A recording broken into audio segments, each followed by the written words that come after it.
Well, hello dear comrades, and welcome back to these close readings of Kōhei Saitō's book Slow Down. Last week we spent quite a long time going through Saito's first book, Karl Marx's Eco-Socialism, which I believe is necessary to understand before jumping into the fourth chapter of Slow Down.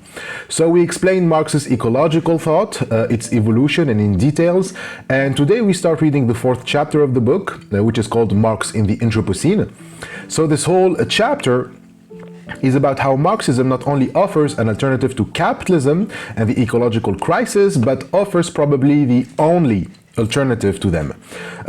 Up till now, we've seen all the alternatives so far dealing with the crisis, and we've established that none of them actually work, and the reason for it is that none of them dare to challenge capitalism. They all wish to solve the climate crisis while holding on to capitalism.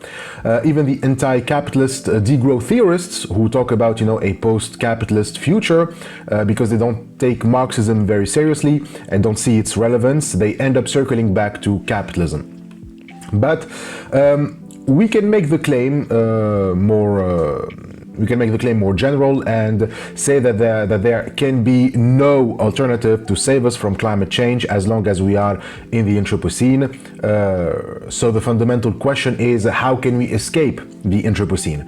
How can we enter into a new era of Earth history in which human activity doesn't recover all of the Earth's surface?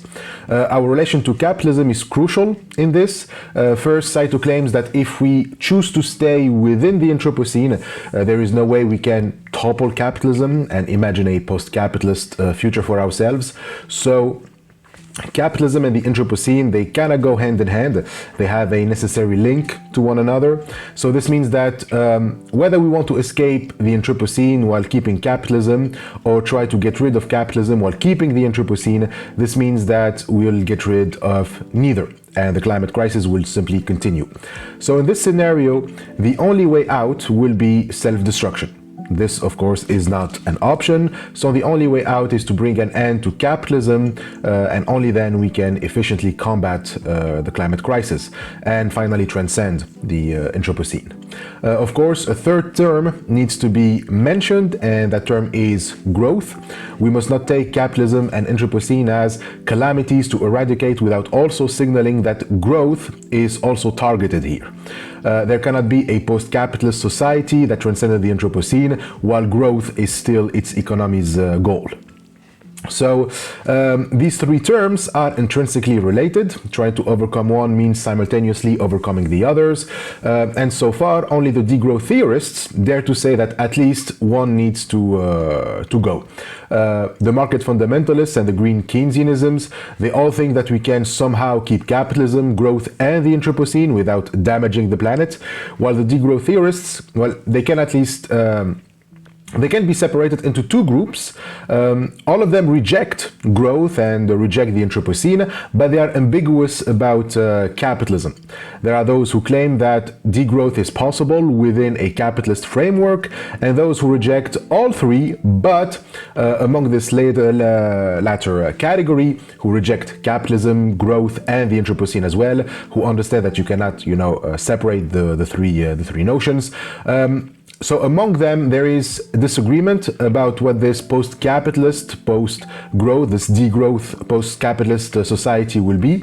And here too we can make two groups. There are those who reject communism as an alternative, and others like Saito who claim that communism is the only possible future that is, post-capitalist, post-growth, post-Anthropocene, and of course that is going to be a fulfilling future. We want to live in a way to actualize our freedom and our cognitive capabilities without destroying the planet. And this, according to Saito, can only be achieved through communism. But some like to object that the Soviet Union and the Maoist China Republic were communists, and they too plundered natural resources. So they were part of the Anthropocene, and their economy was also growth-oriented. Plus, and this is crucial, when people think of communism, they think of the nationalization of modes of production accompanied by one-party rule in the style of the communist parties of the Soviet Union or the People's Republic of China. So this party suppressed freedom quite violently and didn't spare its people periods of famine and scarcity. So in what way is it different from capitalism? Therefore, as a political ideology, communism can be viewed as both outdated and dangerous. But it's important here that we shake off those misconceptions about communism. The communism that most people reject or fear was a communism that at its heart was capitalist, because it was founded on Marx's productivism. In the video on Marx's eco-socialism, I explained that Marx went through different periods in his political thought. The period that corresponds to his productivism is the period where he still held a progressive view of history. In such view, Marx believed that capitalism was a necessary step towards communism, and therefore any nation who wants to achieve communism needs to go through capitalism. The Soviet Union, Mao's China, but also Castro's Cuba, and all communist regimes we had so far, they all thought that they can have a capitalist outcome in terms of production, but within socialist frameworks to make, the transition to communism faster, more humane, and efficient. Thus, their politics were unaware of Marx's shift in thought at the end of his life, in which he began to envision a communism that doesn't rely on, that capitalist phase of history. And so this chapter is precisely about that shift and how and why Marx came to it. So, Saito isn't talking about a return to the past, as in he's trying to revive Soviet-style communism. He's actually talking about something radically new. The anti-capitalist, non-communist degrowth theorists, they miss this when they claim to be the ones that don't see any fantasy of a return to the past, or they don't promote any fantasy of a return to the past. Degrowth communism, however, is precisely that new future, the ultimate and absolute alternative, a perfectly unprecedented future. So again, Saito isn't lamenting that the USSR fell, but he's kind of glad, because it's true that the collapse of the USSR led to a general stagnation in interest in Marxism. As he says, a result of the USSR collapse led to two things. On the one hand, we have, even among those who identify as leftists, there are very few who openly champion Marx and advocate for the application of his ideas.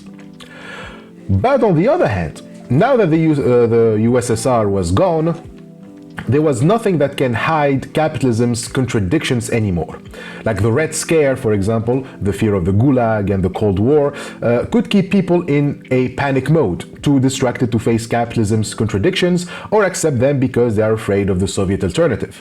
But now that the USSR is gone, well, people are experiencing firsthand the consequences of capitalism, the increasing inequalities of low-paid, precarious jobs, the attacks on social welfare, etc. Now people are like, wait a minute, this isn't what we signed up for. Maybe those Marxists were onto something. And it's no surprise that this trend of Marxist curiosity is spreading among the younger generation, who are more and more in favor of socialism than capitalism, because it's precisely them who are bearing the economic consequences of that system. As Saito says, however, there are recent signs that this is changing slowly, and Marx's ideas are receiving increasingly widespread attention, as the contradictions of capitalism have deepened under neoliberal reforms to increase economic inequality, low-paid precarious jobs, and financial cuts in the social welfare system. Cracks have started to appear in the formerly rock-solid common-sense assumption that there is no alternative. This tendency is accelerating as younger generations who were not alive during the Cold War and the collapse of the USSR are more open-minded about Marxist ideas. So the first thing, the USSR collapse ironically served the resurgence of an interest in Marxist literature, and the second thing is that the USSR collapse allowed for new and unprecedented interpretations and readings of Karl Marx, as well as new scholarly fields of study in Marxology. Without Soviet dogma and censorship, new and unpublished materials became open to academia, which present a different Marx, a Marx very different from the one who championed industrialism, productivism, and Prometheanism. And so this new Marx is the Marx that radically shifted his views from the young Marx, not in Althusser's perspective. We're not talking about the epistemic break between his young Hegelian humanism and his more scientific method of capital, but rather from the productivist Marx to a green ecological Marx. So these new ideas, found mostly in his unpublished notebooks, might, as Saito says, apply to the environmental crisis of the Anthropocene. So, in what way are Marx's ideas relevant in the Anthropocene and the climate crisis? Well, we can start with the notion of the commons, which is a concept that received much attention due to the reevaluation of Marxism after the collapse of the Soviet Union. So what are the commons? Saito gives the following definition from Marxist scholars Michael Hart and Antonio Negri's 2000 book Empire. They say, the commons is a term for forms of wealth that should be managed and shared by every member of a society. So Hart and Negri, they talk about them in the section The Commons in their chapter Postmodernization or the informatization of production. So the commons are public property or vast public spaces that were created after the breakup of the Roman Empire and the rise of Christianity, so it was during the Middle Ages.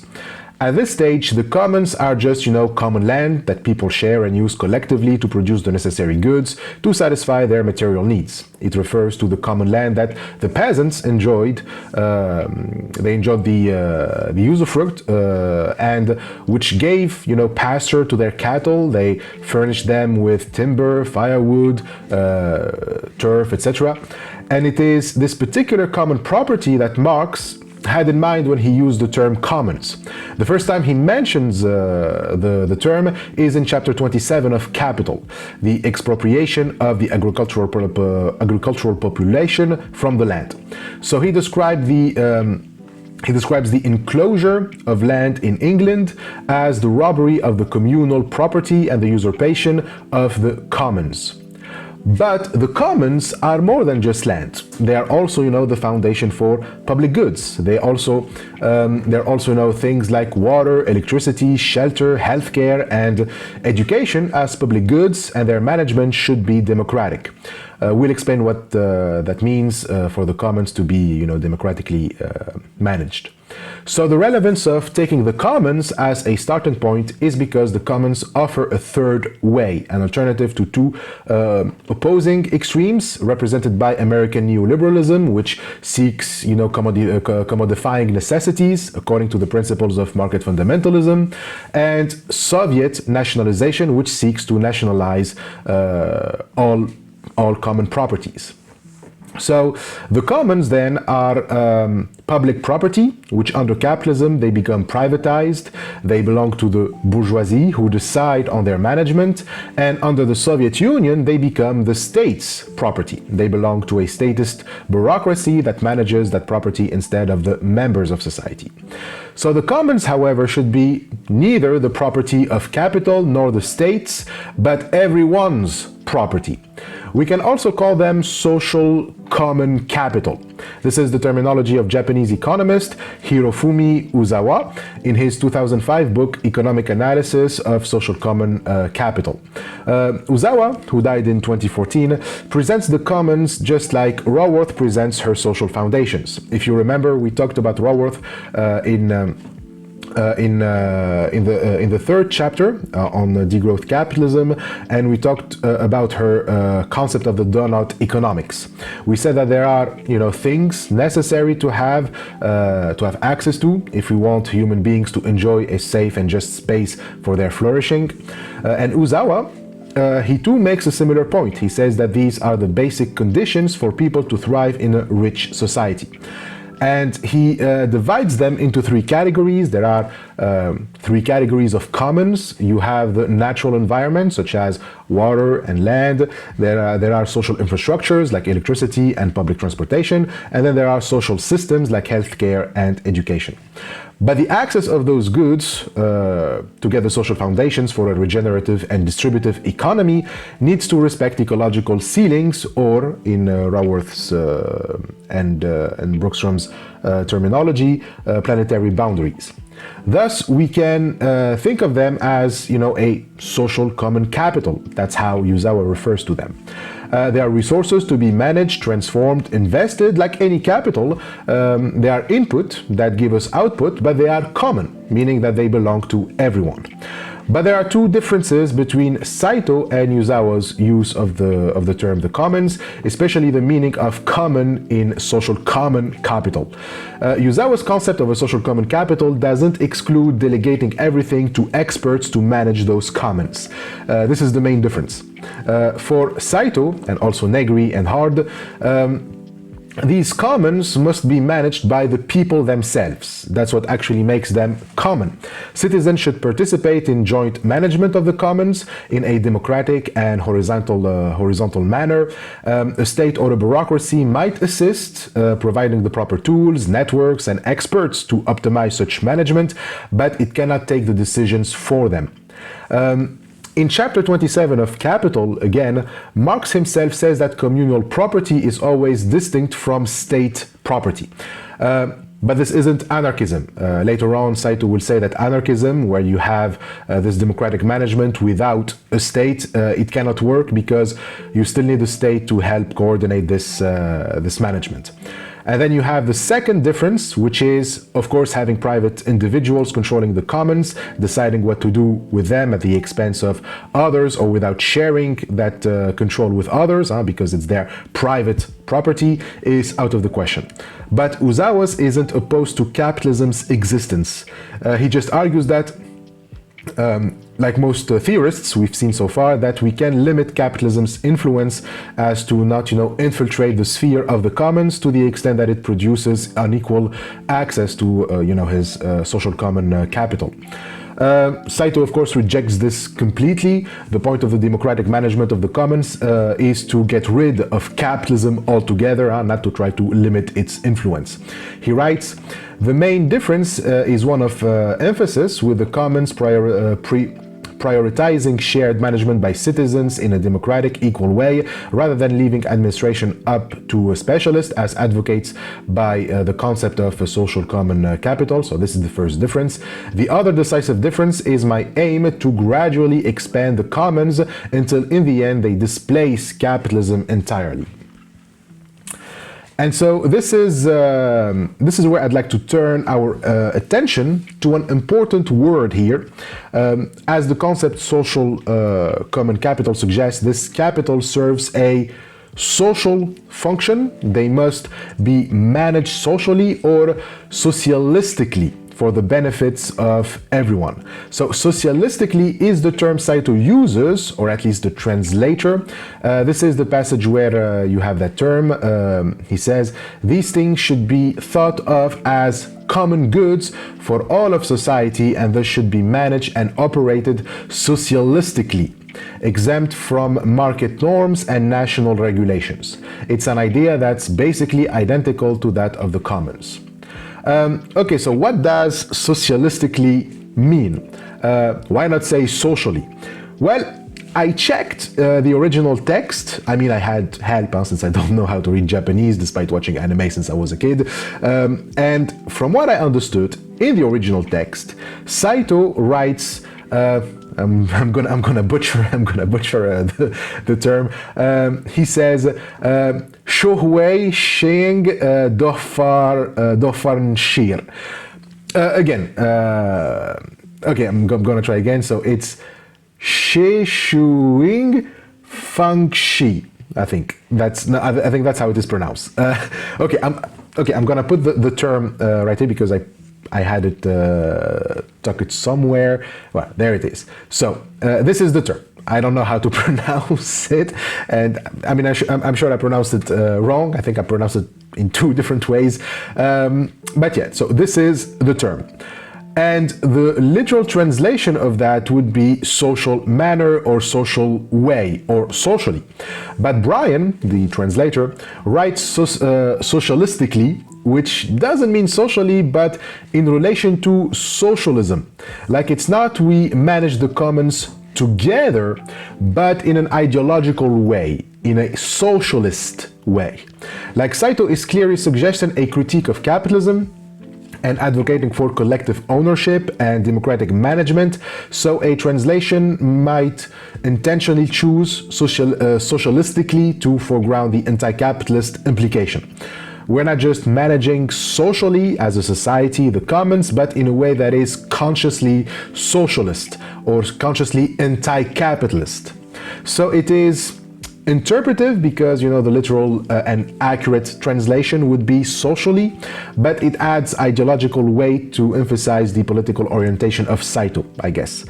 We are doing this while consciously resisting any capitalist opportunity or temptation. So to guarantee that these conditions are satisfied, meaning that they are managed and operated socialistically for the greater good, and so that no one is denied access to these goods in any way, we must be exempt from market norms, but also from national regulations. Neither markets nor the state, no experts, can have weight in the decision-making process regarding the commons.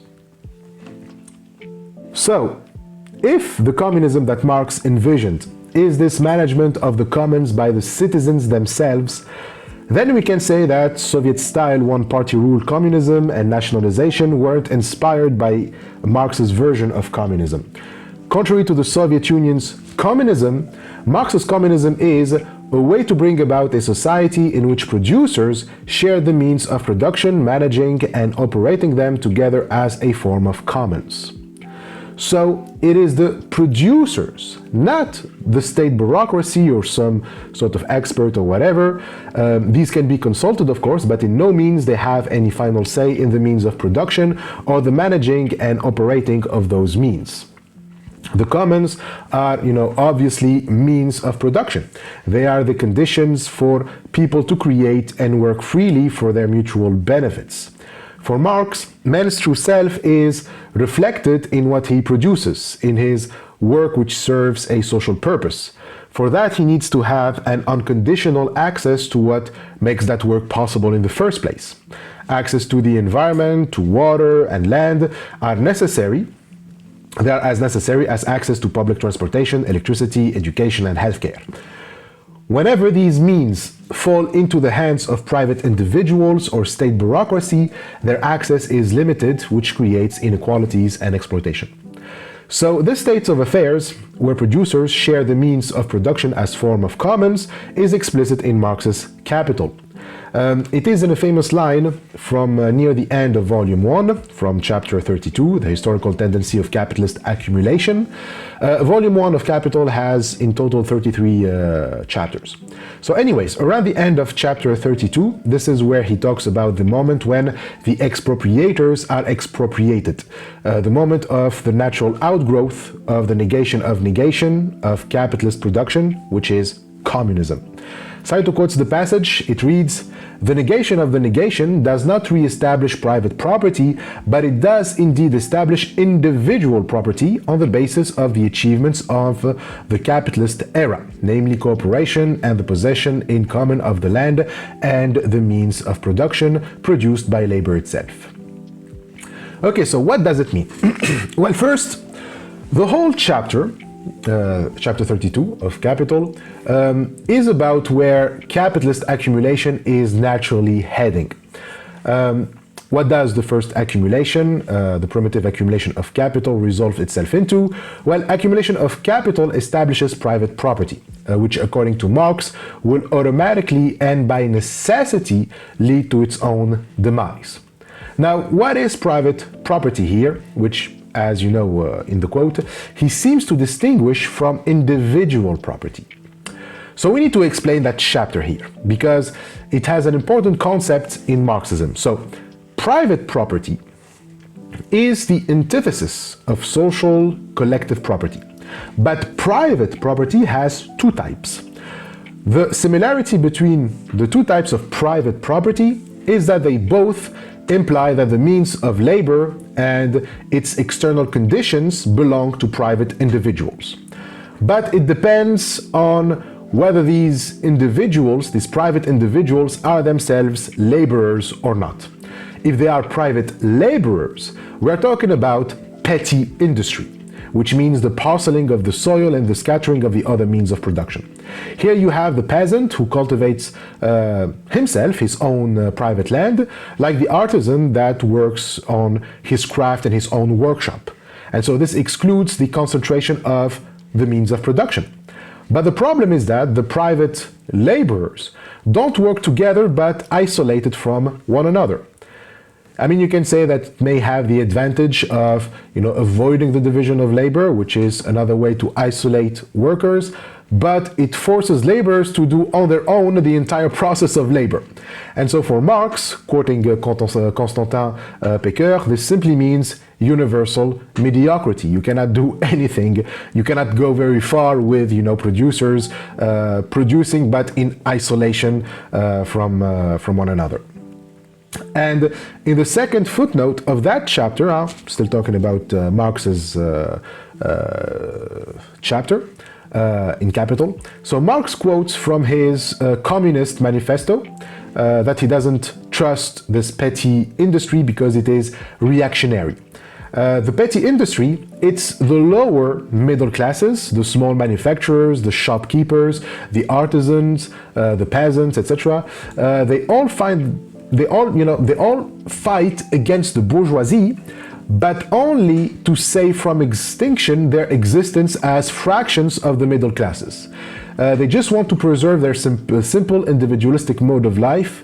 It's like as they resist the bourgeoisie, they also resist progress and idealize the past. It's in this sense that they are reactionary.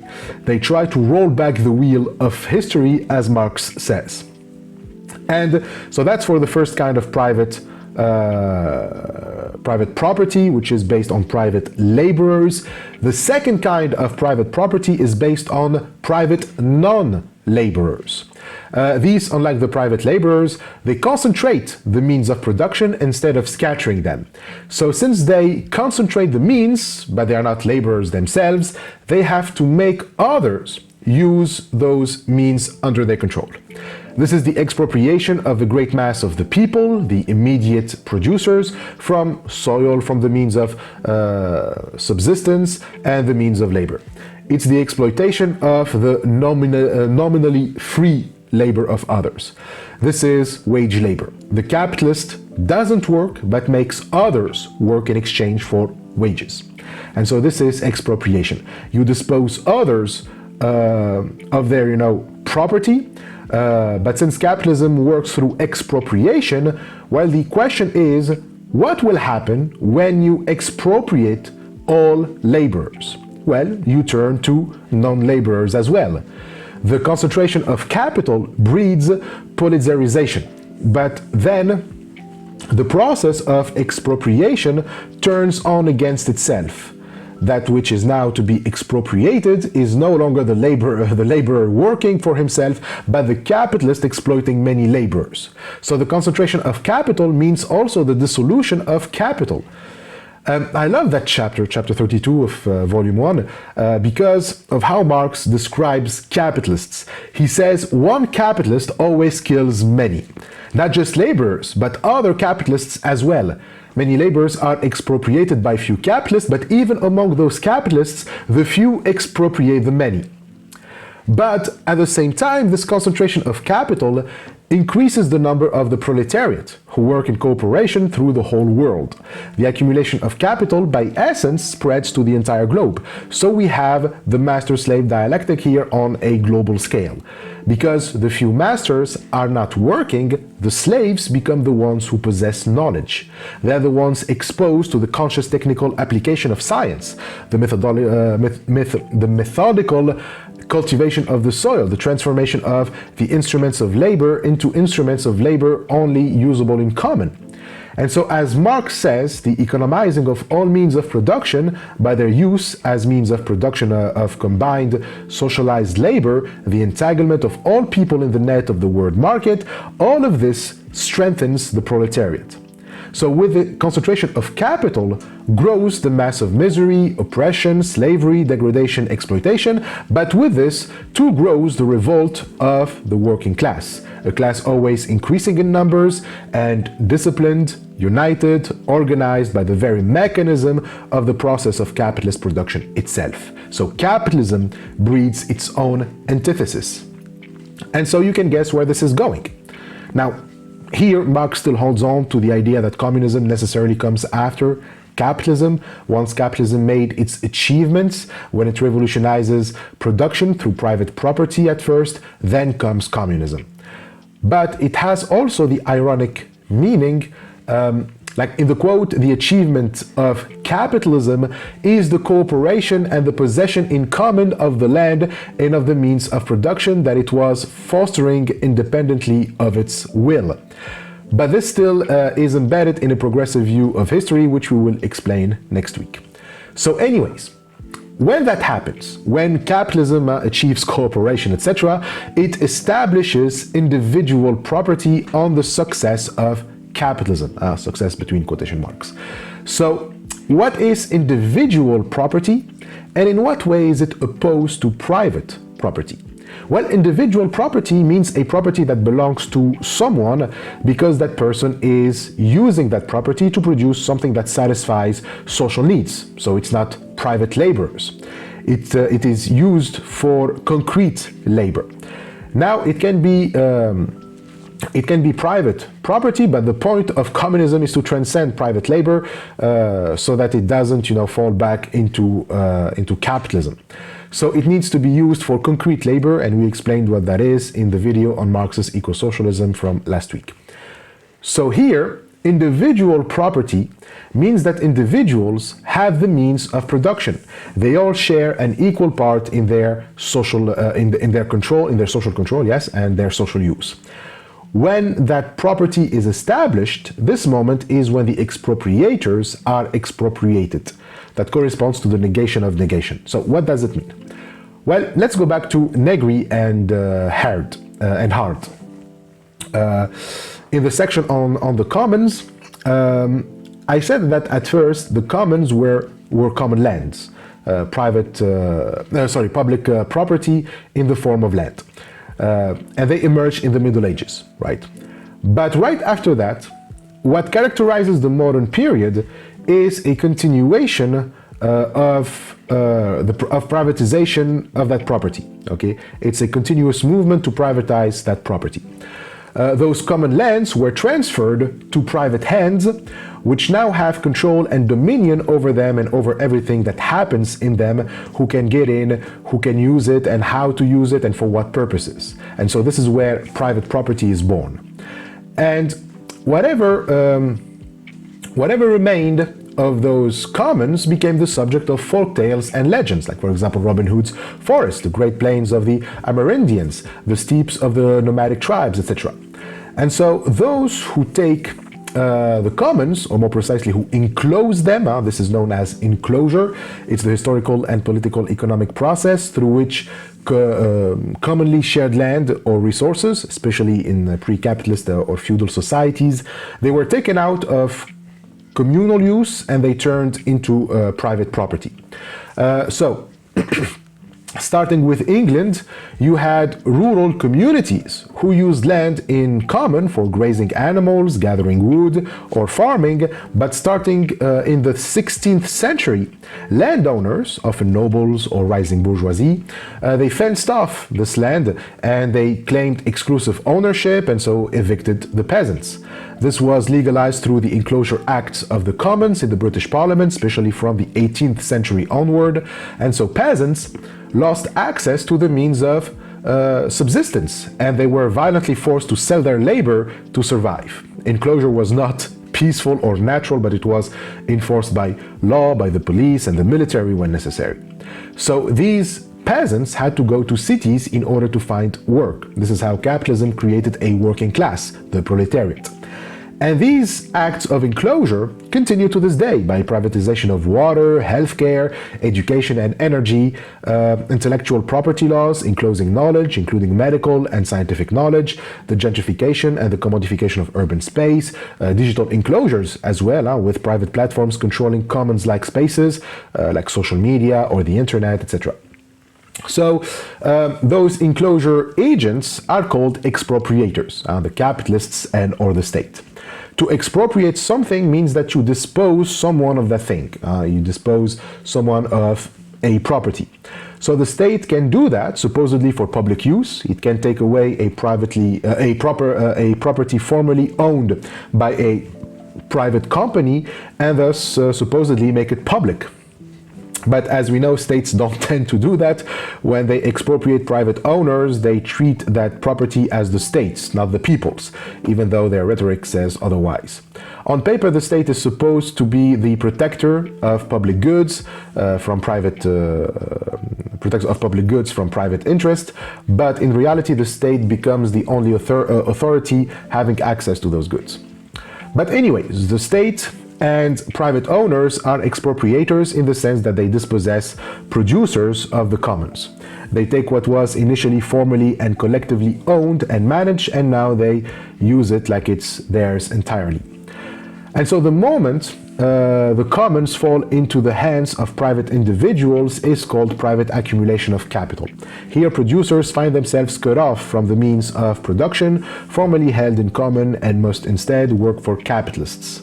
This is known as the first negation and corresponds to the first instance of workers' alienation. And also of evil, because Negri and Hart, they remind us that at the end of the section, they remind us of what Jean-Jacques Rousseau said about property, that the first person who wanted a piece of nature as his or her own exclusive possession and transformed it into the transcended form of private property was the one who invented evil.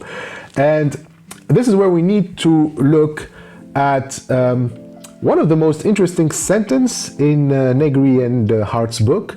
They say that the immanent relation between the public and the common is replaced by the transcendent power of private property.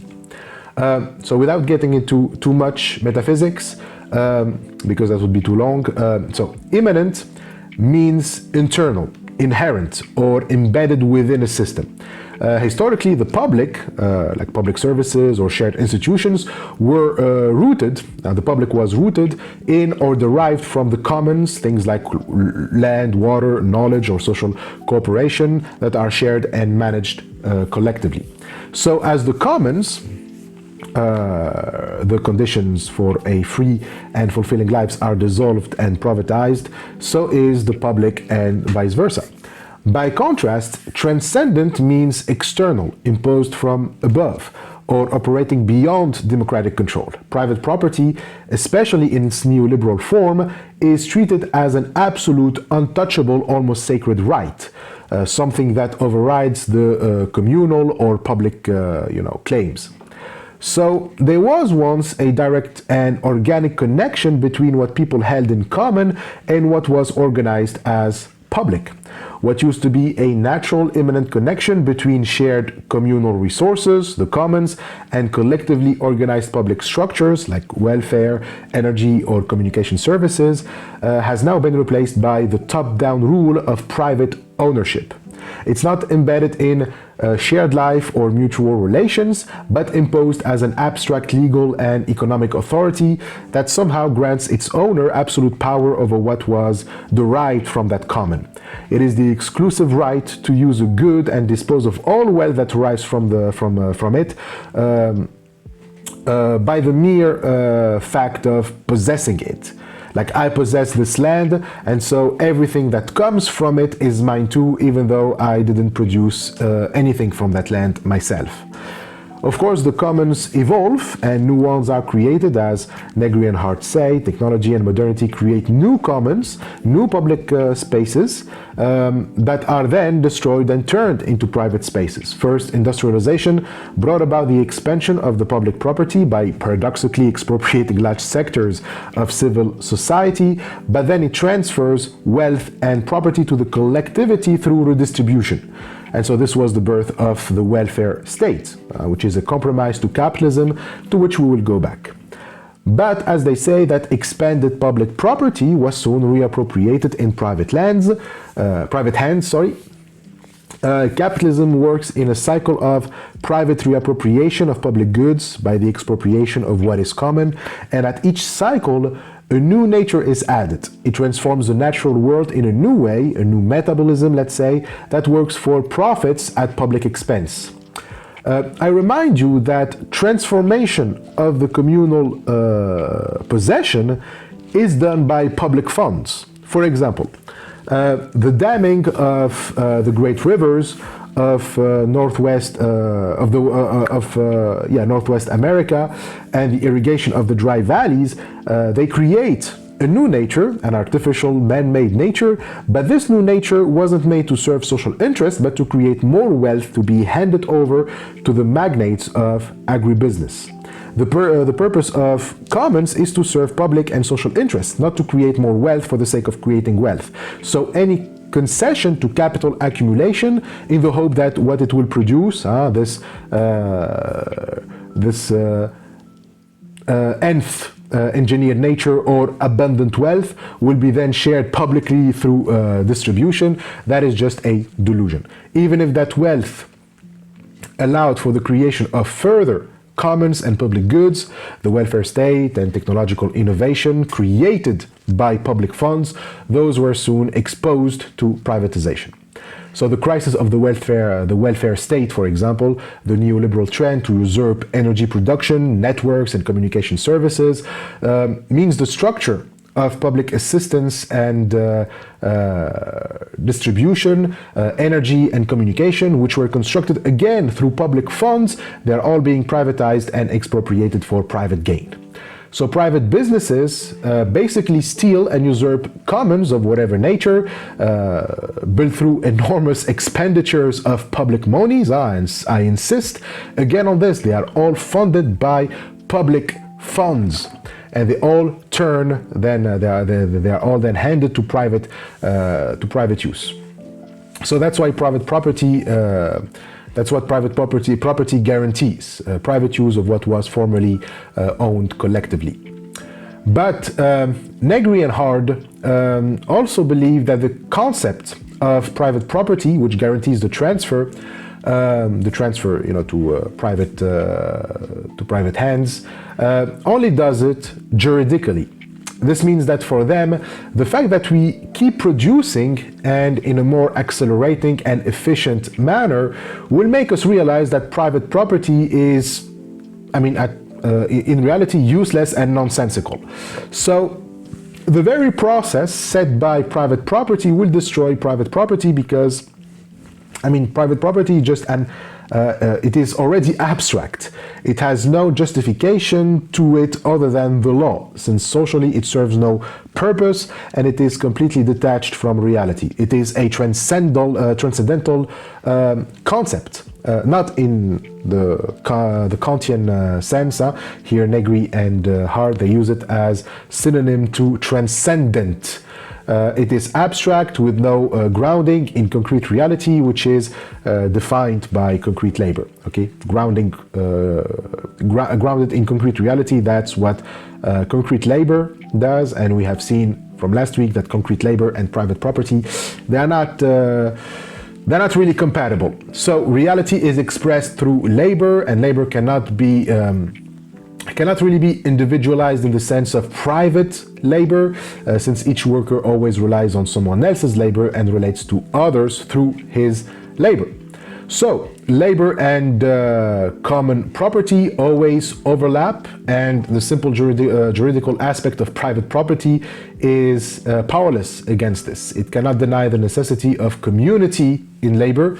The more we produce means the more we construct cooperation and communication communalities, and so new commons emerge, and Negri and Hard here mention Deleuze and Guattari's what is philosophy for their notion of concept production.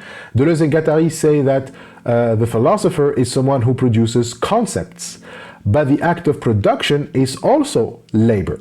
coming up with a new concept is never done alone, but through communication. By the way, they call concepts common names because it's an activity that combines the intelligence and the action of the multitude, making them all work together.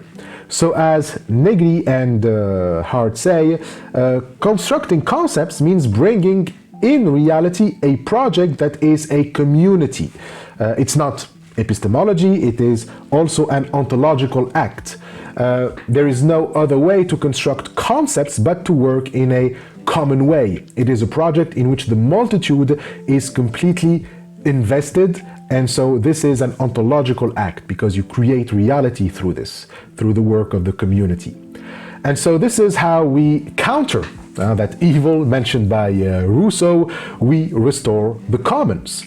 As they say at the end of the section, good is what is common. This is a quote from Negri and Hart's section. What is good is what is common. And as they also say, the commons is the incarnation, the production and the liberation of the multitude. That's communism. It is to restore the commons previously owned collectively to liberate the multitude. The advent of communism then means that the property that was expropriated by the expropriators, by the capitalists, goes back to the producers. It is the expropriation of the expropriators. We dispose those who dispossessed us of the commons. So here a second negation occurs. The first negation was the negation of the commons, and the second negation is the negation of that negation, which is the negation of capital accumulation. Workers release the property held by capitalists. They no longer have to work for capitalists. They no longer have to use the commons according to the diktats of capitalists or the state, but have direct and free access to them. So to go back to Saito and to use Saito's words, this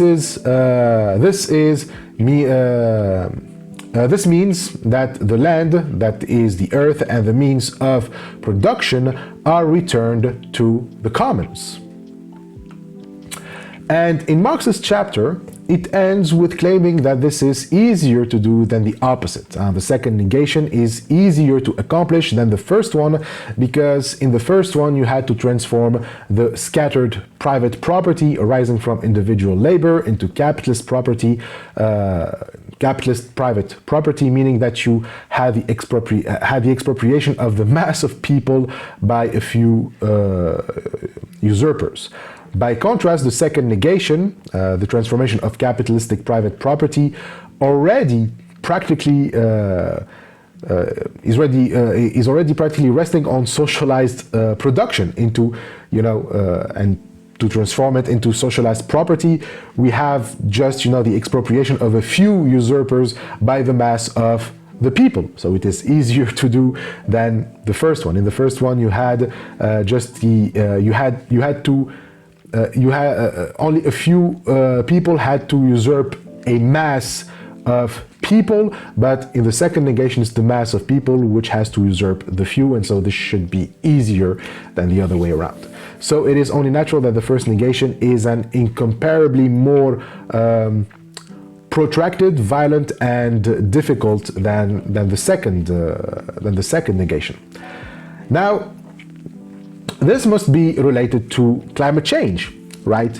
Well, for Saito, what he'll try to prove, starting from this, is that the climate crisis is the result of capitalism, meaning the mode of production that implies that the commons are not collectively owned, but are infinitely accumulated as capital for the benefits of those who privately own them.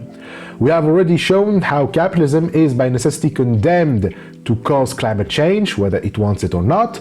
As capital tries to endlessly raise its profits, it inevitably causes the Earth's destruction. So since capitalism is the privatization of the commons, therefore the privatization of the commons eventually causes climate change. So the only way to avert the climate crisis is by returning the commons to the producers. And of course, the producers must manage the earth together. We all must manage the earth together as the ultimate commons. That's how Saito calls the earth. It is the ultimate commons, because without the earth there are no commons to be managed collectively. We all rely on the commons in order to pursue fulfilling lives, in order to not only express who we are as human beings individually, but also socially, and that requires forming bonds with other human beings. And as such, preservation of the natural world is a necessity. The only possible way for communism to exist is, well, always within the respect of planetary boundaries, and as such, the commons must be viewed as a fundamental part of Marx's thought. To take them as a starting point forces us to consider ecology as also a fundamental part of Marx's thought. But Negri and Hart aren't the first to point to the importance of the commons in Marx. Even Zizek is aware of this, that communism is based on the return of the commons. Zizek analyzes the concept of the commons in his Courage of Hopelessness, which we already mentioned in our critique of Joseph Stiglitz in the chapter on degrowth capitalism. So Zizek distinguishes four kinds of commons. There are the commons of culture, the commons of external nature, the commons of internal nature, and the commons of humanity itself. Global capitalism advances by the enclosure of these commons as antagonisms dividing the populace. He states it is this reference to commons which allows the resuscitation of the notion of communism. So Zizek discusses them in the introduction of his book, in V for Vendetta Part 2, and it follows what we said. The enclosure movement didn't stop in the 17th and 18th century, but continued to all sorts of commons. Whenever there's a commons, capitalism cannot allow it to fall between the hands of the collective. If it loses control over the commons, then it is game over for capitalism. And as such, to reclaim the commons is to call for the end of capitalism and to resuscitate communism. That's how Zizek defines communism. The conscious attempt to reconstruct the commons, meaning knowledge, nature, human rights, society, but dismantled by capitalism. So those are the four commons again. We said that they are the commons of culture, that's knowledge, the commons of external nature and of internal nature. External nature, that is obviously the natural and physical world. It is land, water, food, air, etc. Internal nature is about human rights, and the commons of humanity itself, that is society. So first, the enclosure of culture means that humans are alienated from knowledge. Here Zizek talks about an immaterial capital, the shared non-material resources that make up, human culture and social life, particularly language, education, communication, and shared forms of knowledge. These are called cognitive commons because they are generated and maintained collectively through social interaction. When these resources are privatized or manipulated for profit, the cultural and intellectual foundation of society is kind of damaged. Example, when education is commodified or access to digital knowledge is restricted behind paywalls, for example, or cultural commons are being, our cultural commons are being closed. So the consequences of this are obvious and are obviously bad, lack of cognitive development, vulnerability to manipulation, etc. The second is the enclosure of external nature, which means that man is alienated from the natural world, from the material conditions of labor. And so this refers to natural ecosystems and environmental resources, such as the atmosphere, oceans, forests, and biodiversity that belong to no one and everyone at once. At the end of the book, in the conclusion, the loneliness of the global policeman in a multi-centric world, he mentions the way capitalism breaks the self-sufficient cycle of agricultural reproduction, and how farmers are they're divided and driven to buy their seeds. And they do this again and again from private large corporations with a quasi monopolistic position. As another example of the privatization of commons. So Zizek directly links capitalism's process of enclosing the commons to climate change. Human activity, particularly industrial pollution and overexploitation, threatens these commons. And then 3, you have the enclosure of internal nature, which means that man is alienated from his rights. But that means that he's also alienated from himself, not knowing who he is, or even his worth and value as a human being, his dignity, etc. And so this category refers to the shared genetic inheritance of the human species as well, our biological makeup and evolutionary history. With the rise of biogenetic technologies like gene editing, cloning, and synthetic biology, the possibility arises for altering what it means to be human. When these technologies are controlled by private interests, the very nature of humanity becomes a site of commodification for profit-making. Like corporations patenting human genes or developing exclusive genetic treatments threaten to turn our shared biology into private property. This doesn't mean that you cannot do things to the human genome. This is not moralizing stem cell research or anything like that. It just means that the human genome is a common that belongs to everyone, and its use should serve socially helpful purposes, or at least not compromising the possibility for such purposes. And 4, the enclosure of humanity. The enclosure of humanity itself means that man is alienated from society, meaning from others. This refers to our shared goal of, having a social life,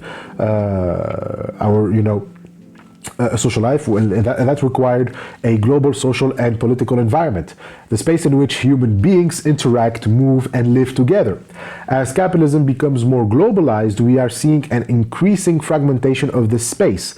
New borders, new walls, migration controls, and digital divides are being created to separate the privileged from the excluded.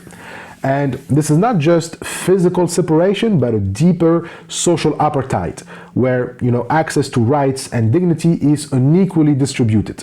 In Zizek's words, this is about separating those who are in from those who are out. For example, Fortress Europe, the US-Mexico border wall, or refugee detention centers show how political commons are being fractured and enclosed. All of these forms of enclosure, whether cultural resources, natural ecosystems, human biology, or political life, they all result in a process that excludes people from the basic elements of their existence. This is what Zizek calls a new proletarianization, not just the loss of economic power, but the loss of access to the commons that sustain human life. In this sense, the idea of communism, rethought as the defense and reinvention of the common, gains a renewed relevance. It becomes the name for a politics that opposes enclosure and aims to restore collective access to the foundations of life. Now, I feel like I have to point something in Zizek's book, because Saito doesn't discuss this, but I think it's relevant because it can be a source of confusion. It's the notion of collaborative commons. So these are presented as commons in the sense that we have been discussing. They are a new mode of production and exchange that leaves behind private property and market relations. So they are not capitalist, and they are not socialist in the sense of centralized top-down planning. So collaborative commons, or let's call them CC, they rely on decentralized network cooperation, peer-to-peer sharing, and open access to information and resources. They're in the last section of the first chapter. And so these include open source software like Linux, Wikipedia, free knowledge and cultural sharing like the non-profit organization Creative Commons. They can be peer-to-peer platforms, the renewable energy cooperatives, community managed resources, etc. But Zizek isn't really fond of them, and the reason is because they are, according to him, overly optimistic. And for Zizek, if something has great saving power, its potential for danger is also as great. So let's start with their biggest flaw. First, their biggest flaw is that they come, the notion collaborative common, the CCs, they come from Jeremy Rifkin, the guy of the Internet of Things and the collapse of the fossil fuel civilization. And so he argues the following. He says, as technology progresses, especially with the rise of the IoT, the Internet of Things, the cost of producing and sharing information, energy, and goods tends towards zero marginal cost.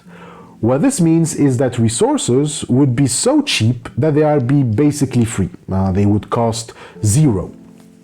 And of course, you cannot make a profit of something that didn't cost anything to produce. If you have zero marginal cost, you also have zero profit margins. That's why when something can be produced at lower cost, its price also goes down.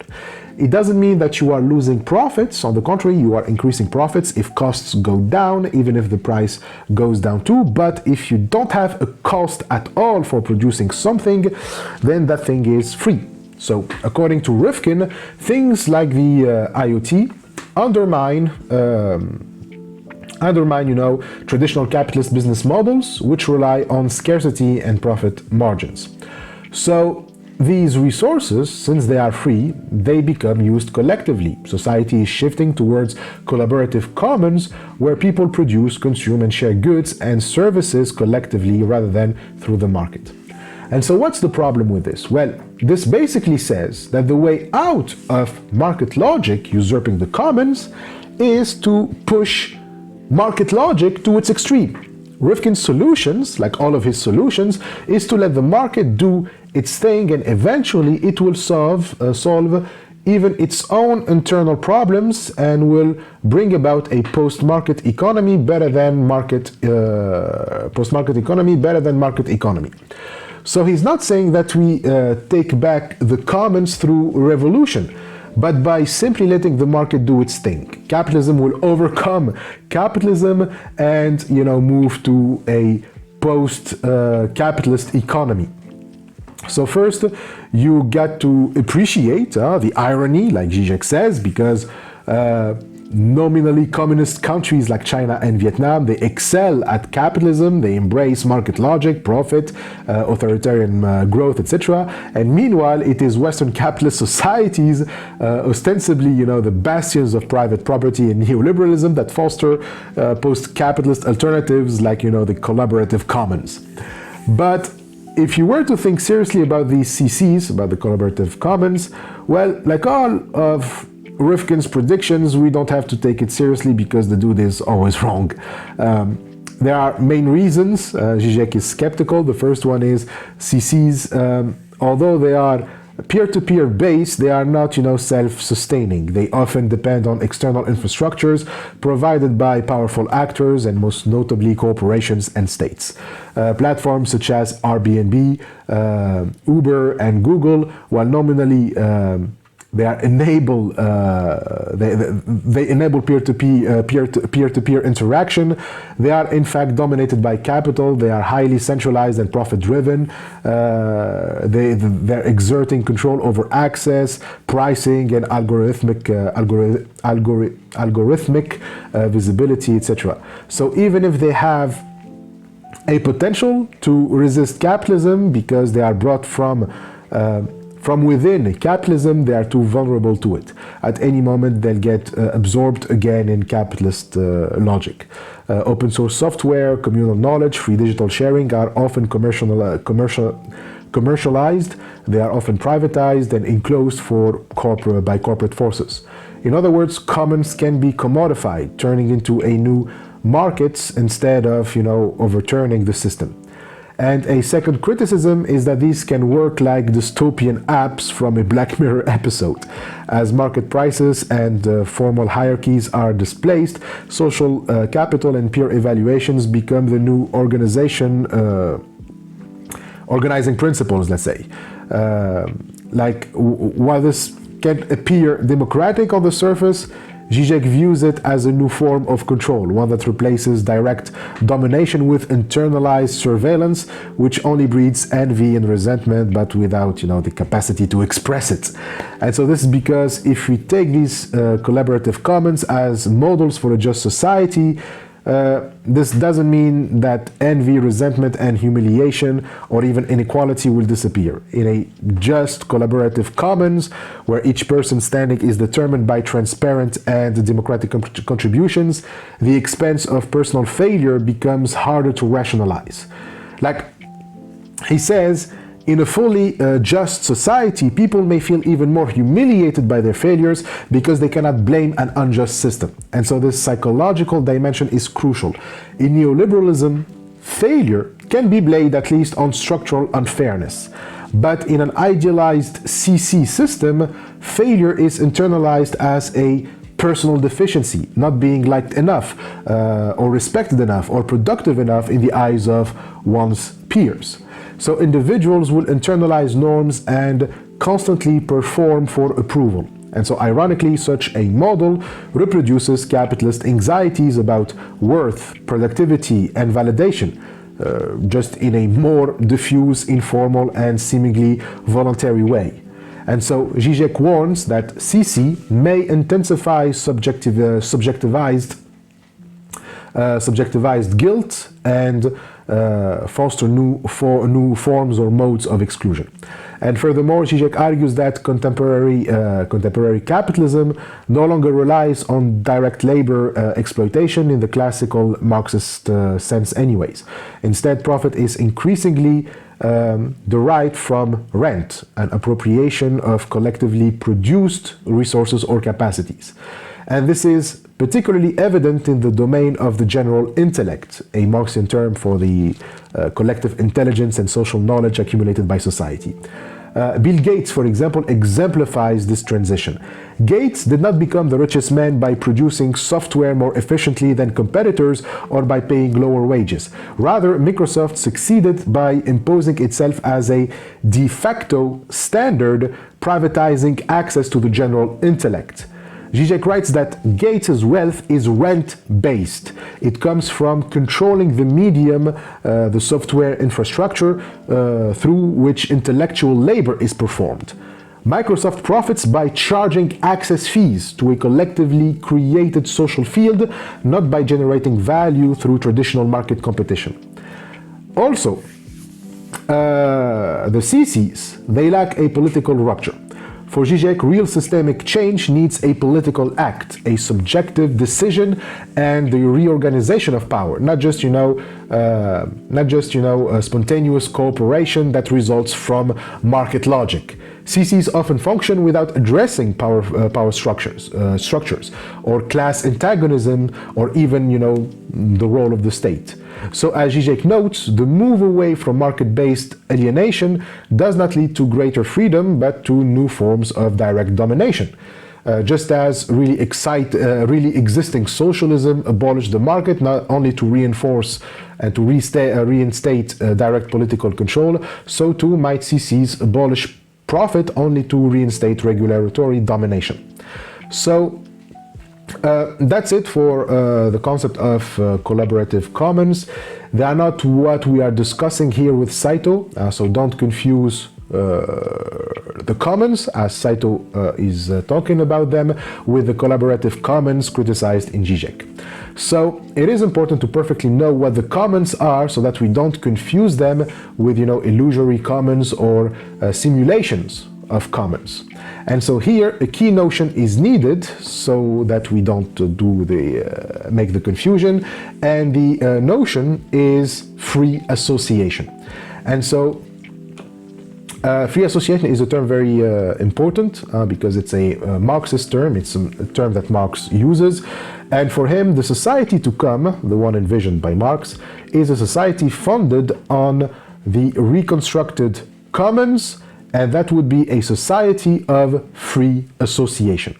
That's exactly the term, that's actually the term he mostly uses to talk about this post-capitalist society. He rarely uses socialism or communism, but the society of free association of producers. So what is that? What is free association? And Saito gives the following definition. He says, a voluntary mutual aid between workers characterizing such an association is the ultimate realization of the commons. Okay, so free association of producers means voluntary mutual aid between workers. The commons imply that workers engage freely in mutual aid, meaning that people provide each other with things necessary to live good lives in a non-coerced manner. This means that their aid is not the result of market logic or state coercion, contrary to CC, whose apparent free interaction between people depends on the external infrastructures organized by capital and state regulation. Communism, however, means that workers don't rely on markets to provide for one another. They don't rely on when it's profitable for me to help someone else, and they don't wait for the state to regulate such efforts to come together and provide for one another. This is what managing socialistically the commons means. Now, this sounds like a lot like social security, right? People providing one another with the basic resources for a decent good life. Sounds like social security services, and that's because it is. Social security is a commons. It's a public good that is formed out of a management of commons by workers. But often when we think of social security, we think of it as a service provided by the state. So the state needs to take the commons and coerce people into financing social security. And this is what the mainstream idea about social security is. It needs a state. It is state intervention. And therefore, if we follow this line of reasoning, we'd conclude that before the state, there was no social security. But since there was no social security before the state, we cannot say that there were commons either. Commons isn't just land that's out there and belongs to no one. No, a common is a social organization around the management of resources needed for a good life, but in a way that everyone gets enough of that resource. So if there was no state, then how can you ensure that the management of the resources would be shared and plus be democratic? How can you be sure, unless you coerce people, that they won't just try to take as much for themselves without caring about what happens to others? So, without a state, there can be no mutual aid, and therefore there can be no voluntary mutual aid. It always must be coerced. So from this, we must conclude that before the state, there were no commons, and as such, the commons, as understood through voluntary mutual aid, must be something completely new. It means it must just be, the expression of a new need that arrived with the advent of the 21st century, a form of social security that doesn't rely on the power of the state, but that doesn't really seem right. That seems quite utopic. Yet, when we look at the history of social security, we find that it actually pre-existed the modern conception of the state and was in fact the result of workers freely associating with one another. The state simply standardized this process of mutual aid between workers. And the state only standardized it after enormous and bloody protests, of course. The state opposed social security at first since it was supporting capitalism and market logic, whereas social security initiatives are highways to socialism. So it was only after a series of compromises and the deaths of thousands of workers and left-wing activists that the state finally accepted to guarantee social security and distribute the wealth produced by the expropriators. So the origins of social security was the voluntary mutual aid of workers, not the state. As Saito says, the social security services now provided by the state were once commons that originally arose from free associations between people. In other words, social security originated as part of a series of efforts people made to provide each other with things necessary to live good lives without relying on the market. What happened in the 20th century was the systematization of these efforts by the welfare state. So it turns out workers were perfectly capable of looking after one another and socialistically manage the commons before and without the help of the state. Saito quotes from David Graeber, the late anarchist from London School of Economics, and he was a professor and cultural anthropologist. So he wrote a book called The Utopia of Rules on technology, stupidity, and the secret joys of bureaucracy. And it's a book that argues that modern life, especially under neoliberal capitalism, is increasingly dominated by bureaucratic structures that are simultaneously stifling, irrational, and mystifying. And contrary to popular belief that bureaucracy is in decline due to market reforms and digital innovation, Graeber argues that the more a society embraces market liberalism, the more bureaucracy it produces. He calls this paradox the iron law of liberalism. Every effort to reduce state intervention in favor of free markets actually increases rules, paperwork, and democratic oversight, which leads to what he calls total bureaucracy. So total bureaucracy is marked by structural stupidity. Like for Graeber, bureaucracy generates what he calls dead zones of the imagination. These are spaces where creative and ethical thinking is shut down in favor of rule following and blind proceduralism. People act with stupidity not because they are stupid, but because bureaucratic systems incentivize or requires them to do so. But also, he says, despite popular complaints, people are drawn to bureaucracy because it offers a fantasy of order, of predictability, and of rationality. A kind of utopia where everything follows a rule. Hence the title's ironic twist. We secretly enjoy bureaucracy. When you take this into consideration, it becomes clear why people would rather believe that only the state can guarantee social security, because we have associated order with the fantasy of clarity. Bureaucracy, because of its simplicity, promises a form of impersonal equality, procedures, forms, and rules that treat people the same, at least in theory.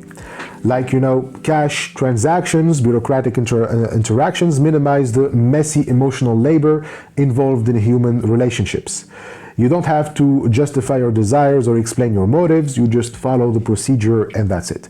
And so this provides a sense of security instead, thinking that people are simply capable of mutual aid without clear and well-defined simple procedure can fuel anxiety. That's why Graeber qualifies bureaucracies of games. While bureaucracy is often boring, frustrating, and joyless, it resembles a game, a system with clearly defined rules, stakes, and players.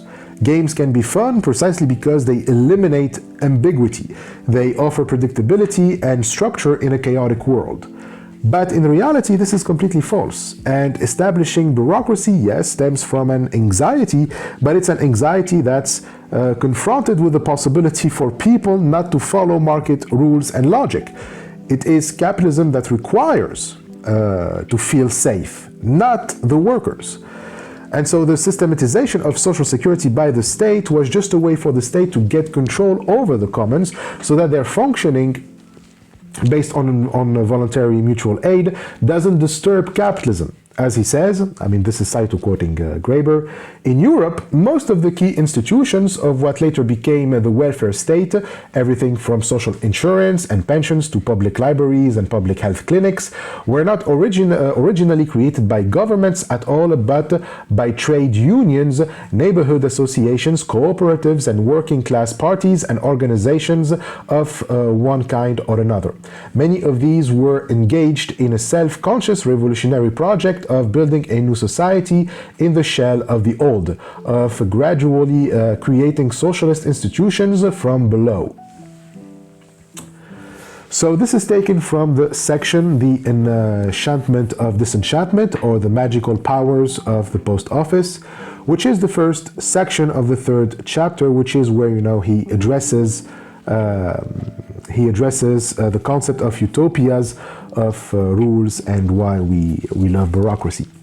And it's a direct blow to the fake narrative that the modern social welfare state was created by benevolent democratic elites. Far from it. When the state established the welfare state, it was in order to counter such initiatives.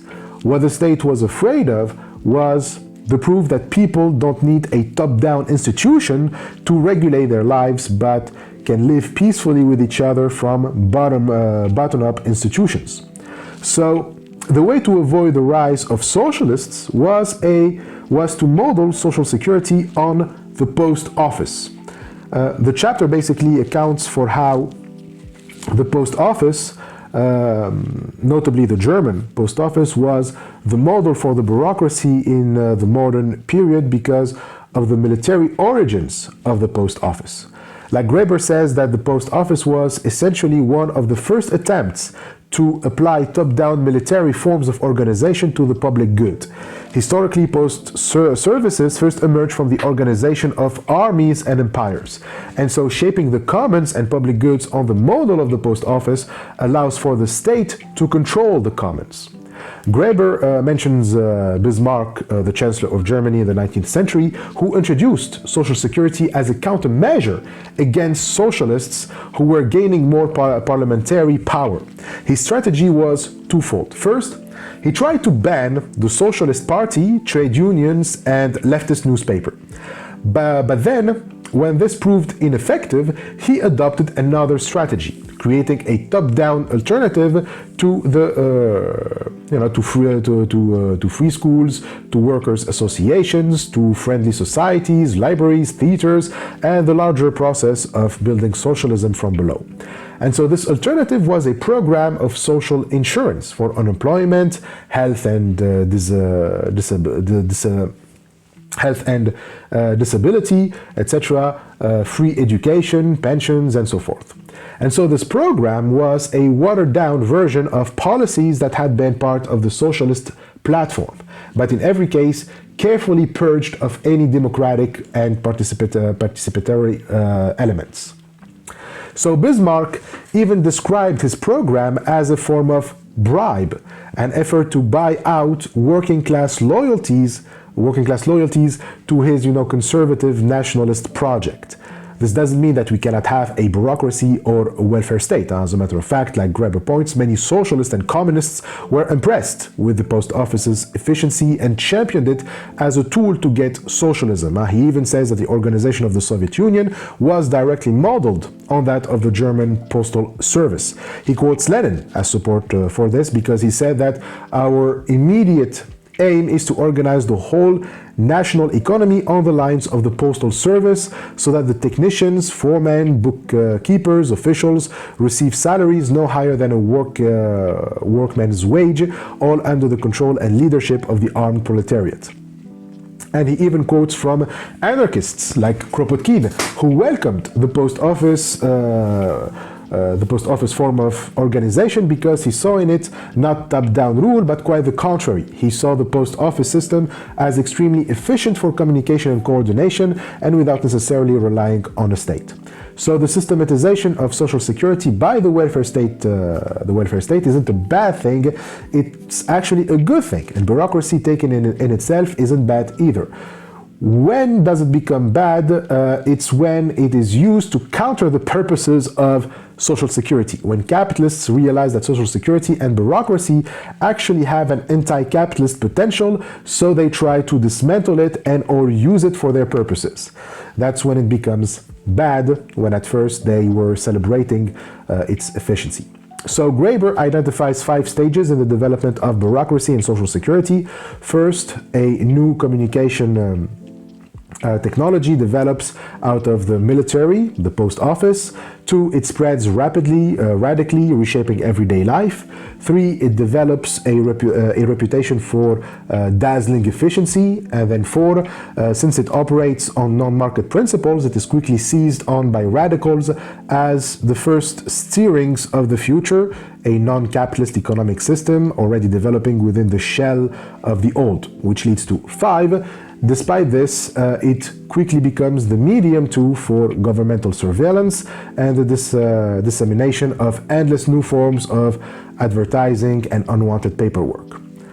Graeber also points to the fact that the same happened to the internet, and so this also blows a hole in Rifkin's assertion about the IoT, that it can be a collaborative common.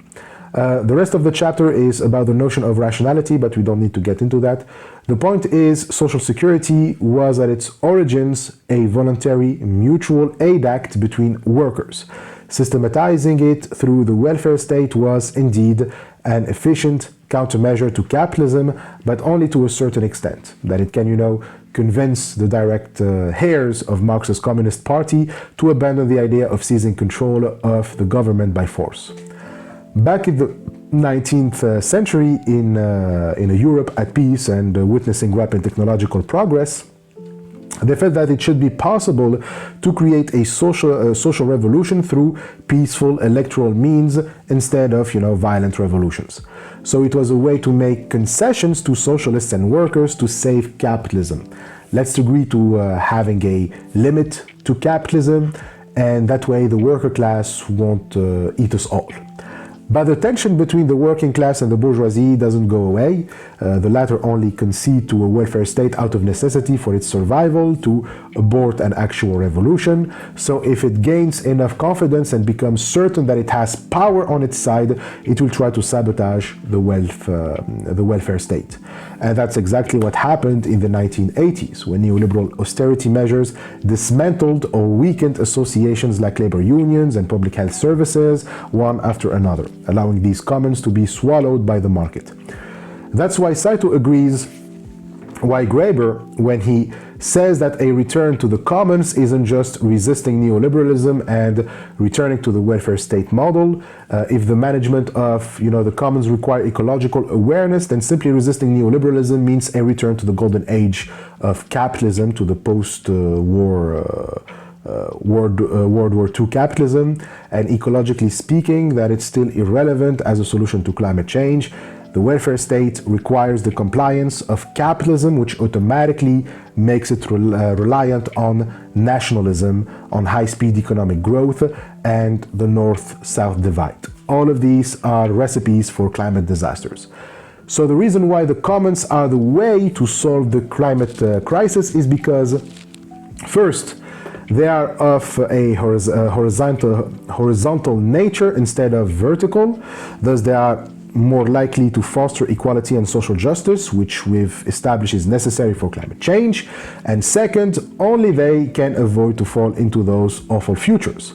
As Saito says, a simple return to the welfare state means abandoning our faith to a nationalistic version of green Keynesianism. And from there, climate fascism is just one step away. He says, it cannot lead us into a sustainable future in the age of climate crisis, as the best case scenario is a descent once more into a nationalistic version of green Keynesianism. There is also the danger that this could easily slip into something like climate fascism. The nation-state form is completely unable to adequately address the present global environmental crisis, and furthermore, the vertical nationalized management style characteristic of a welfare state is incompatible with the horizontal nature of the commons. In other words, the commons must be made sustainable at a global level, not turned into something to enrich the lifestyles of some. To this end, they must be reappropriated from their commodification by capital. So that's why we need to return to Marx, but starting from the notion of the commons. Communism, according to Saito, is the only way we can recover the commons and exit the Anthropocene, and thereby solving the climate crisis. So I have already said from the start of this series that the new unpublished material covering Marx's ecological thought are found in his research notes. These were published for the first time ever in the brand new publication project called the Mega, the complete works of Marx and Engels. It's an international project that includes scholars from all over the world, including Saito. It is said to have 114 volumes, out of which 65 have been printed. So it is still going. The volume on which Saito worked is volume 18 of the fourth section, which is expected to have 32 volumes. And it includes many new materials that have never been made public before. It is here that you will find the notebooks of the period that Marx spent in London during his exile from 1864 to 1872. Marx had a habit of writing out long excerpts from sources in his notes as he conducted research. Like he would go to the British Library in London every day and borrow books, writing excerpts into his notes that he was later planning on incorporating in his Capital. But since he died before finishing it, those notes never got to us and remained unnoticed. They also remained dismissed as mere excerpts from other sources, neglected by scholars, and never published. But after Marx's death, volumes 2 and 3 of Capital were edited and published by Friedrich Engels in 1885 and 1894, respectively. And one of the major contributions of the Mega Project is the 2012 publication of all 8 original manuscripts for volume 2 of Capital, included in section 2. For the first time, scholars can now study Marx's own evolving drafts rather than relying solely on Engels' editions. Marx also included the original manuscript for volume 3, which, when compared with Engels' published version, reveals important divergences between the two thinkers. And the fourth section of Mega is particularly important as it is devoted to Marx's personal notebooks. And so you have here his excerpts, marginal comments, and the bibliographical notes, which are essential tools for his intellectual labor. So these notebooks are crucial for understanding Marx's thought, especially because he published very little after 1867, when volume 1 of Capital appeared. From 1868 until his death, Marx produced extensive notebooks. 1/3 of his entire notebook output was written in the final 15 years of his life. And astonishingly, half of them deal with natural sciences, including biology, geology, mineralogy, botany, and chemistry. Historically, these materials were undervalued. The first Mega Project launched in the 20th century under David Ryazanov, the prominent Marxist scholar and director of the Marx Engels Institute in Moscow, aimed to publish a comprehensive edition of Marx and Engels' works. While Ryazanov acknowledged the existence of around 250 surviving excerpt notebooks, he chose only to partially publish them, dismissing many as mere copies or aide-mémoire, useful only for biographers. And so this view was contested by some of his contemporaries, like Benedict Kotzky, the son of Karl Kotzky, one of the most important Marxist figures of the 19th and 20th century. He criticized the idea of publishing only excerpts from excerpts, and you also had Paul Weller, I'm not sure of the pronunciation, another Mega editor, who advocated for an entire independent section of 15 volumes devoted to the notebooks only. Unfortunately, this proposal was shelved due to the Stalinist purges. Ryazanov was arrested in 1937 during the Moscow trials and executed the following year, while Weller, who survived, died in the early stages of the Second World War after editing the Grundrisse. And so the Mega was halted, and decades later, Weller's vision was vindicated. The editorial team behind the second Mega Project embraced his proposal, not merely 15 volumes, but a total of 32 volumes were now dedicated to Marx and Engels study notebooks in the 4th section. And so this expansion reflects the scholarly consensus that these documents are not just supplementary but form the intellectual workshop of Marx and Engels. As Hans-Peter Harstick, an editor of Marx's ethnological notebooks, he declared at a 1992 conference in Aix-en-Provence, these excerpts constitute the fundamental material for understanding the formation of Marx and Engels' ideas. And fellow editor Martin Hunt agreed, calling the section, the 4th section, the most interesting part of the mega, since the notebooks, often rich with changes, marginalia, and abbreviations, offer a unique view into Marx's evolving theoretical focus. Nonetheless, despite growing recognition, these notebooks remained marginalized in much Marxist scholarship. It is only with Saito, so over 2 decades after Harstick's conference, that we started to emphasize their value both for understanding Marx's intellectual development and for renewing critical theory in our time. To quote Saito, "What the mega project has thus made possible is a total new interpretation of capital, one that differs greatly from the general understanding of it. Scholars painstakingly deciphering Marx's near illegible handwriting in the notes he left behind has resulted in new light being shed on capital, illuminating a new weapon to use in the battle against the present climate crisis." So I suggest that we stop here today. So this video was focused on the importance we should give to the notion of commons, and it is from this notion of commons that we have to understand Marx's ecological thought. So it's the notion of the commons that is going to be the defining term in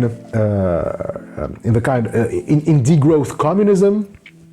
But we need now to understand how Marx got to degrowth communism, and we will do this next week, which will focus on how Marx was often interpreted as a productivist, completely at odds with ecology, and the week after we will see the shift in his thought. So we will spend 3 videos on this chapter. That's it for today. I hope that you enjoyed this video and that you read along, and as always, subscribe, like the video, leave a comment, and thank you for watching, and I will see you next week for the second part of